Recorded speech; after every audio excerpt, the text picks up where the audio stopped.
Hello दोस्तों, subject music में आप सभी का हार्दिक अभिनंदन है। और आज मैं आप लोगों को क्लास 12th इंटीग्रल्स एक्सरसाइज 7.1 के अंतर्गत आने वाले क्वेश्चन नंबर 13 और 14 बताने जा रहे हैं। और ये मेरा पार्ट नंबर 8 है। इसके पहले ऑलरेडी पार्ट नंबर 7 तक बना चुके हैं, जिसमें आप सबों को क्वेश्चन नंबर 12 तक हल किया हुआ है। और आज का जो क्वेश्चन है वो है क्वेश्चन नंबर 13 और क्वेश्चन नंबर 14। तो आइए देखते हैं क्वेश्चन नंबर 13 और 14 को हम किस प्रकार हल करते हैं। आप लोग सभी लोग ध्यान से देखेंगे, बहुत ही अच्छे से समझ में आने वाला है। कृपया आप लोग गौर करिएगा, ध्यान से देखिएगा, ठीक है। तो देखिए यहाँ पर एक इंटीग्रेशन का क्वेश्चन लिखा हुआ है क्वेश्चन नंबर 13 में। तो कभी भी आप लोग को बताए थे कि इंटीग्रेशन वाला कोई भी क्वेश्चन हो तो सबसे पहले आप लोग को क्या करना है कि आई लगा देना है, और आई लगाने के बाद हु बहु क्वेश्चन उतार देना है, जैसे जैसे है वैसे वैसे। तो क्वेश्चन में आपको क्या है, x cube minus x square plus x minus 1 और एक्स माइनस 1, ये आपको क्वेश्चन है दिया हुआ। और यहाँ पर dx है। तो जैसा कि यहाँ पर देखने के बाद बहुत सारा जो स्टूडेंट होता वो घबरा जाता, पहले तो ये कहने लगता सर ये तो बनेगा नहीं, कौन फॉर्मूला से बनेगा, नीचे भी है ऊपर भी है, कैसे बनाएंगे। तो ऐसा देखकर घबराना नहीं है, बहुत ही आसान है। आप लोग अगर गौर से देखिएगा तो सबसे आसान यही है। और आसान कैसे है, अब देखिए कि x माइनस 1 यहाँ भी नजर आ रहा है, तो ऊपर भी x माइनस 1 नजर आ रहा है, और यहाँ पर भी x माइनस 1 है, लेकिन आपको दिख नहीं रहा। तो आप कॉमन लीजिएगा तो आसानी से बन जाएगा, ठीक है। तो कॉमन हम लोग किस प्रकार लेते हैं उसको हम लोग समझने का प्रयास करेंगे। देखिए कॉमन हम लोग कैसे लेते हैं वो पहले देख लीजिए, ठीक है। इसके बाद आप लोग को अच्छे से समझ में आने वाला, ठीक है। तो कॉमन हम लोग कैसे लेंगे वो देखिएगा आप लोग। तो यहाँ पर देखिए कॉमन क्या होता है, यहाँ पर एक्स क्यूब है और यहाँ एक्स स्क्वायर, ये यहाँ पर 4 पद है, 1 2 3 4। आप लोग अगले दिन बताए थे कि जो माइनस प्लस होता है वो पदों को अलग करता है। तो यहाँ माइनस आप लोग दिख रहा होगा, एक पद हो गया, प्लस एक और पद हो गया, माइनस एक और पद हो गया, और इसके आगे प्लस छिपा हुआ रहता है, 4 पद है। तो इन 2 पद में पहले कॉमन लेना और फिर ये 2 पदों में कॉमन लेना। तो यहाँ पर आपको क्या दिख रहा है, एक्स क्यूब, और यहाँ पर दिख रहा एक्स स्क्वायर। तो ये दोनों में से छोटा कौन है, तो एक्स स्क्वायर, तो हम लोग छोटा वाला को कॉमन लेते हैं, ठीक है। तो चलिए कॉमन ले लेते हैं। तो कॉमन क्या हो जाएगा आपका, एक्स स्क्वायर हो जाएगा। तो एक्स स्क्वायर अगर कॉमन लेंगे तो यहाँ पर एक्स क्यूब था, अर्थात एक्स एक्स 3 गो था, और यहाँ एक्स स्क्वायर का मतलब एक्स एक्स 2 गो था, तो ये वो बच जाएगा, है ना। कॉमन के मतलब होता है कॉमन लेने के बाद जो बचा वो हमें लिख देना है। और इसके बाद माइनस है, और यहाँ एक्स स्क्वायर आपको दिख रहा होगा, हम एक्स स्क्वायर पूरा कॉमन ले लिए तो हमको 1 बचने वाला है, ठीक है। और प्लस में यहाँ पर अब देखिए कि अब बच्चा सोचेगा सर यहाँ तो कॉमन ले लिए, यहाँ पर तो कुछ कॉमन ही नजर नहीं आ रहा। तो यहाँ पर भी कॉमन है, आप लोग गौर से देखिए तो समझ में आएगा, ठीक है। तो यहाँ पर हम लोग क्या कॉमन लेने वाले हैं, तो यहाँ पर हम लोग कॉमन लेंगे 1, क्योंकि यहाँ पर x है तो यहाँ x नहीं है, यहाँ 1 है तो 1 नहीं है। तो यहाँ पर अगर जहां पर कुछ नजर नहीं आए तो वहां पर एक कॉमन ले लेना है। कितना कॉमन ले लेना है, एक कॉमन ले लेना है।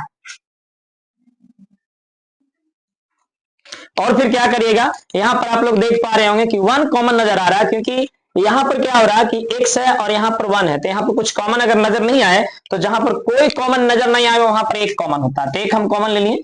तो एक कॉमन लेने के बाद ये भी समझना कि जो भी है वही बच जाएगा, है ना। आपके पास जो भी रहेगा वो टोटल बच जाएगा, ठीक है। और बट्टा में है अपॉन x माइनस 1 है तो x माइनस 1 ले लेंगे, ठीक है। इसके बाद पुनः कॉमन लेना। देखिए यहां से यहां तक आपको एक पद है। अब आपको यहाँ पर गौर करने वाली चीज आ रही है। गौर करने वाली चीज क्या है कि यहां से यहां तक अब एक पद होगा। देखिए ये मेन अब चिन्ह हो गया प्लस, प्लस के बाद ये कोष्ट में है तो ये दोनों एक में है, एक्स स्क्वायर के साथ गुना है, और ये 1 इसके साथ गुना, तो ये प्लस है, तो यहां से यहां तक एक पद है और यहां से यहां तक एक पद है।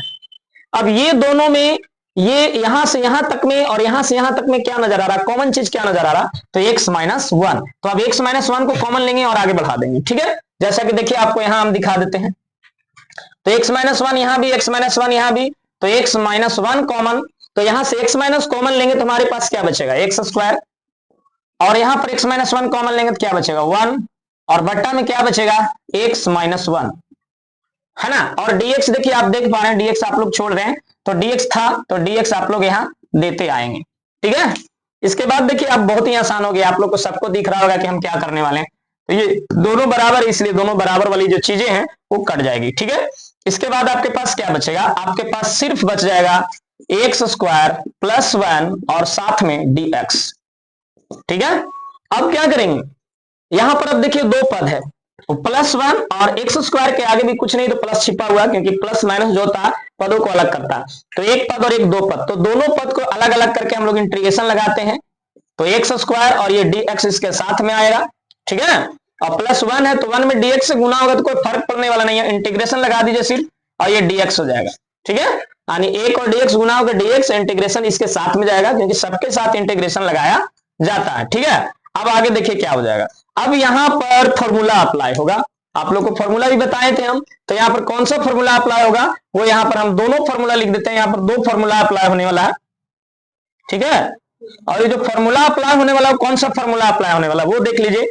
तो सबसे पहला जो फॉर्मूला इंटीग्रेशन ऑफ, देख लीजिए x के पावर n, हम दो को n मान रहे हैं, तो x के पावर n dx, देखिए x के पावर n dx बराबर होता है x के पावर n+1 अपॉन n+1, देख लीजिए है ना, x के पावर n+1 बटा n+1, और ये प्लस सी है, एक ये फॉर्मूला अप्लाई होगा, और एक और फॉर्मूला यहाँ पर अप्लाई हो रहा है, वो भी फॉर्मूला हम आप लोग को यहाँ पर लिख दे रहे हैं, ठीक है। और यहाँ पर देखिए एक और formula integration of dx, integration of dx बराबर x और प्लस में c होता है, ठीक है।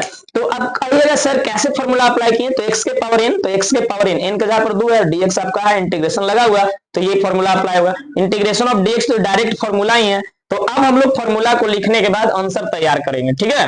तो आंसर कैसे तैयार करेंगे, आंसर के लिए ये है, तो क्या करेंगे हम लोग, क्या है देख लीजिए, x के पावर n, तो n का जगह पर क्या था 2 था, तो 2 लिखेंगे और प्लस में 1, और नीचे भी n+1 तो 2+1 है, और प्लस में क्या है c है, और ये c तो लास्ट में देंगे क्योंकि डबल पद है, डबल पद रहने पर लास्ट में c देना है।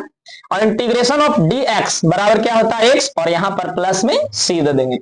इसके बाद एक लाइन लास्ट लाइन है, तो 2 और 1 कितना हो जाएगा, ये 3 हो जाएगा, x के पावर 3 और बट्टा में 2 1 3, ये भी हो जाएगा 3, और प्लस में क्या हो जाएगा x और प्लस में c, ये आपका आंसर हो गया। यहाँ पर हम अंडरलाइन कर दे रहे हैं आंसर को समझने के लिए, ताकि आप लोग घर पर भी चले जाएं तो आसानी से समझ सकें कि आंसर कौन है। यहां से यहां तक ये आपका आंसर है, और ये आपका क्वेश्चन नंबर 13 कंप्लीट हो गया, ठीक है। और आप देखेंगे क्वेश्चन नंबर 14, ये क्वेश्चन नंबर 14 क्या है, बहुत ही आसान सा क्वेश्चन है, लेकिन बच्चा जो होता है ना इसको देखकर घबरा जाता है, सर ये क्या √x, इसमें कौन सा फॉर्मूला लगने वाला है। आप जो 17 फॉर्मूला बताए थे वो तो फॉर्मूला कोई भी नहीं लगने वाला, ऐसा सोच कर कह देता है ना। तो ये बहुत ही आसान है, आप लोग खाली गौर करेंगे, देखिए कितने आसानी से इसको हम बना देंगे। सबसे पहले तो आप लोग को बताएं किसी भी क्वेश्चन में आई लगा लेना है, तो आई लगा लिए, और जो क्वेश्चन है हूबहू उसको उतार लेना है। तो क्वेश्चन आपको क्या है, 1 - x और √x है, और ये है dx।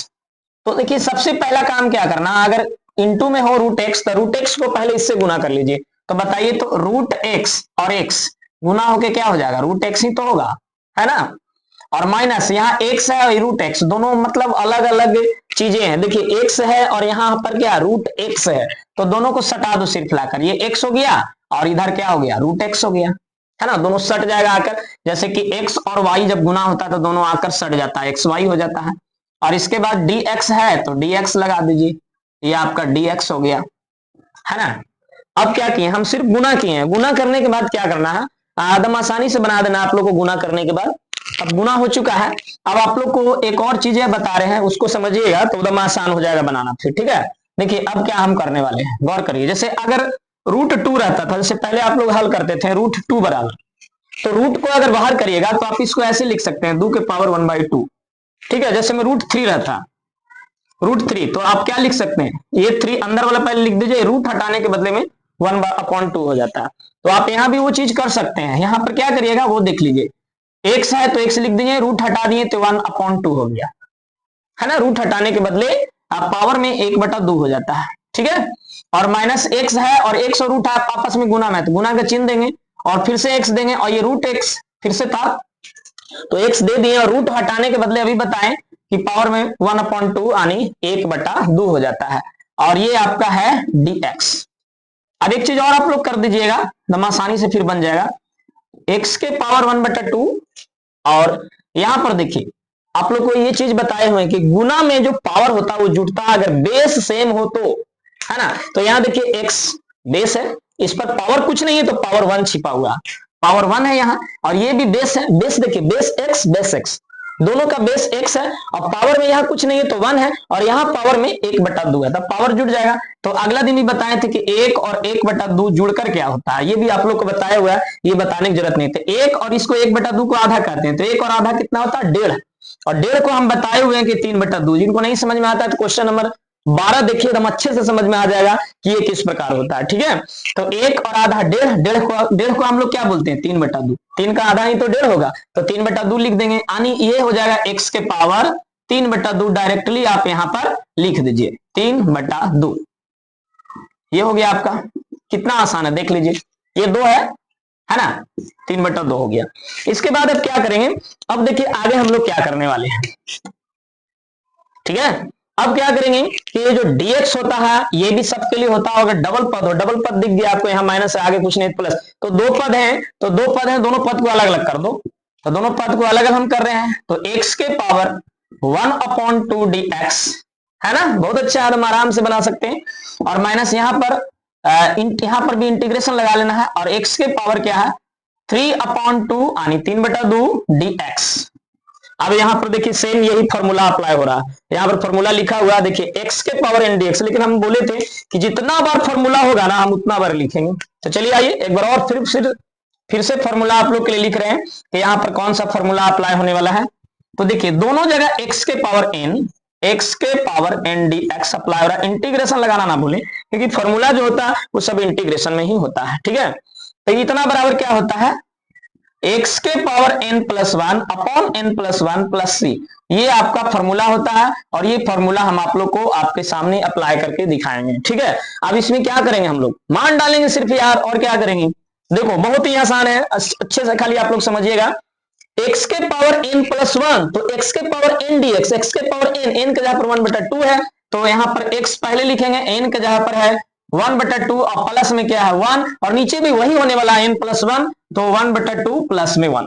ठीक है, ये इसके लिए हुआ। अब इसके लिए क्या हो जाएगा, तो बीच में आपको क्या नजर आ रहा है माइनस नजर आ रहा है, तो माइनस दीजिए, है ना। इसके बाद x के पावर n, तो x के पावर n क्या है आपका, पहले अपॉन दे दीजिए बट्टा x के पावर n, तो x के पावर n के जगह पर है 3/2 यानी 3/2, और प्लस में क्या है 1, और नीचे भी हो जाएगा 3/2 प्लस में 1।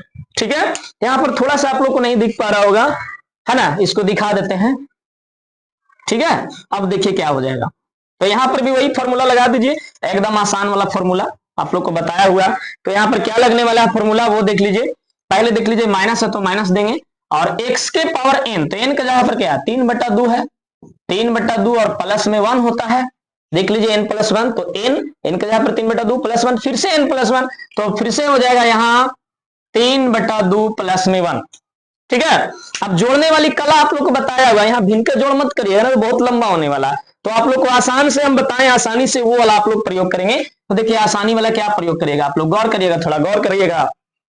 1/2 को हमने आधा बताया था, और ये 1 है, 1 और आधा जुट के 1.5 हो जाएगा, तो 1.5 को हमने क्या कहा था 3/2, 3/2 को ही 1.5 कहते हैं, तो 3/2 हो गया, और नीचे भी आधा और 1 जुट का 3/2 हो जाएगा, तो यहाँ भी 3/2 लिखने वाले हैं, है ना, 3 क्या हो गया 2 हो गया। ठीक है, और फिर माइनस है, इसके बाद यहाँ पर देखिए 3/2 का मतलब क्या बताए थे 1.5, 3 का आधा 1.5 ही तो होता, तो 1.5 और 1 अढ़ाई को क्या बताए थे 5/2, तो 5/2 लिख दीजिए 5/2, और नीचे भी वही तो है, नीचे भी वही है 3/2 प्लस 1, 1.5 और 1 अढ़ाई, तो यहाँ भी 5/2। अब आप लोग कह रहे हैं सर इस तरह को चीजें तो आप नहीं बताए, नहीं ऐसी चीजें हम बहुत बार बताए हैं। तो चलिए अब यहाँ पर देख लीजिए, इसका आंसर हम तैयार कर चुके हैं, तो यहाँ आप लोग क्या लिखेगा, और जैसे ये आप देख रहे होंगे कि यहाँ फॉर्मूला में इंटीग्रेशन में जब भी हम लोग इंटीग्रेशन का सिंबल जैसे ही हटाएंगे तो प्लस सी इधर आकर जुड़ जाता है, तो ये प्लस सी इधर लास्ट में है ना। अब चलिए आंसर की ओर हम लोग चलेंगे। अब अगर इस तरह से आ जाए, ऊपर आपको कुछ भी हो, नीचे बट्टा में 3/2 जो दिख रहा, तो आगे ये 3/2 अगर लिखना चाहिएगा इंटू में, यानी भागा वाली चीजों को गुना में लाएगा तो उलट जाएगा, यानी ये हो जाएगा 2/3, ये ऊपर जाकर क्या हो जाएगा 2/3 हो जाएगा, और x के पावर 3/2 हो जाएगा, x के पावर 3/2 हो जाएगा। ठीक है, अब यहाँ भी वही काम करना है, माइनस है तो माइनस लिख देना है, और ये 5/2 जो 2 नजर आ रहा है इसको उलट दीजिएगा तो क्या हो जाएगा 2/5, है ना। जब ये नीचे वाले चीज यानी हर वाला चीज अंश में जाता तो उल्टा हो जाता, यानी भागा वाली चीज जब ऊपर जाएगा तो गुना में हो जाएगा, ये 5/2 जो है ऊपर जाके गुना में हो जाएगा, यानी 2/5 हो जाएगा। और x के पावर क्या था ऊपर में 5/2, वो 5/2 ऊपर वाला जैसे हूबहू वही रहेगा, सिर्फ नीचे वाली चीज उलटता है, ठीक है। और प्लस में c था तो प्लस में c देना नहीं भूलेंगे। और ये आपका क्वेश्चन तैयार हो गया। क्वेश्चन का हल है ये आपका क्वेश्चन का हल है, ठीक है। ये आपका आंसर हो गया क्वेश्चन नंबर 14 का। तो इस तरह से हमने आप लोगों को क्वेश्चन नंबर 13 और क्वेश्चन नंबर 14 बताया है। बहुत ही आशा है कि आप लोग को अच्छे से समझ में आया होगा। और आप लोग वीडियो को शेयर करें अपने दोस्तों के साथ, लाइक करें और कमेंट करके हमें बताएं कि वीडियो कैसा लगा। तो मिलेंगे अगले वीडियो में इसके अगली कड़ी के साथ। तब तक के लिए thank you, best of luck, जय हिंद।